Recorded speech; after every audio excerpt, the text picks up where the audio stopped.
Dune Part 2 is a cinematic masterpiece, but the movie raises some questions that need to be answered. So here is Dune Part 2 ending explained. Let's take a look at the Holy War, characters, and how the final shot alters the book canon, plus why this ending sets up a surprising sequel.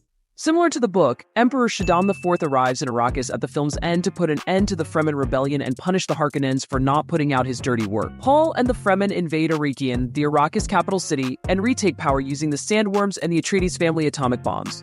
Paul's army is strengthened by Fremen Southern fundamentalists, which, if you didn't know, is a concept that intensifies the devotion to religion of his followers in the novel in contrast to the book. The difference between the beliefs of the Southern and Northern Fremen is made up for the movie. After taking control of the capital, Paul kills the Baron, thereby eliminating the current Arrakis leader, which is different from how Aaliyah killed the Baron in the book.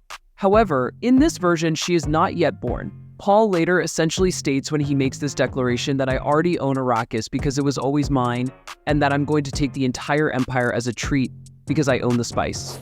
As a result, Theed, the de facto heir to the Harkonnen throne, is called to battle as the Emperor's champion, which implies that Paul will take over the throne if Theed is killed. Which, if you didn't know, massive conflicts between the great houses are settled by knife fights under this feudal custom, known as Canley in the book.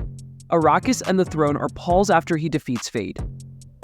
Now diving deeper in the final scenes of Dune Part 2, Chani ventures out on her own in the Arrakis desert. We are told that Chani is preparing her maker hooks, which the Fremen use to ride sandworms, and that she is also rejecting Paul's insane power grab. Earlier, Jessica tells Paul that she's sorry about Chani, which is code for saying that she feels bad for Paul because Chani is essentially abandoning him because he's chosen to follow a violent, passionate religious path, and she's not cool with that. However, Paul tells his mother at exactly that moment she'll come to understand. I've seen it. This seems to foreshadow the events of Dune Messiah, the second novel, which takes place over a decade later. And that raises the questions if Dune 3 will happen, and will it play out the same way as the books?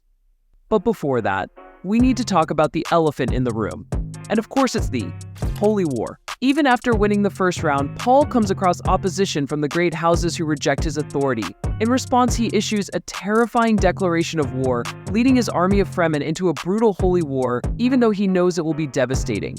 Paul's decision represents a dramatic change in his thinking, motivated by his vision's narrow way and contempt for the consequences. The conclusion indicates success, but also a high price to be paid. Technically, this holy war happens between the books Dune and Dune Messiah, which seems to be the case in the movie version too. In this way, the movie's conclusion and the books are almost exactly the same, with Paul emerging victorious but at a heavy cost. So let's finally move on from Part 2 and talk about what's next. Is it happening? The events of the book, which appear to offer an easy path to Dune 3. Recently, director Denis Villeneuve told Inverse Time is passing, and I don't know if I want to spend the rest of my days on Arrakis. He's also confirmed he's writing the screenplay for the third film. In any case, if Dune 3 takes place, all of the minor and major plot points from Dune Part 2 might have completely different outcomes for House Atreides, the Fremen, and the Arrakis saga. Let us know if you like the movie, and if you like this video, subscribe for more cinema content. What was your favorite thing about Dune 2?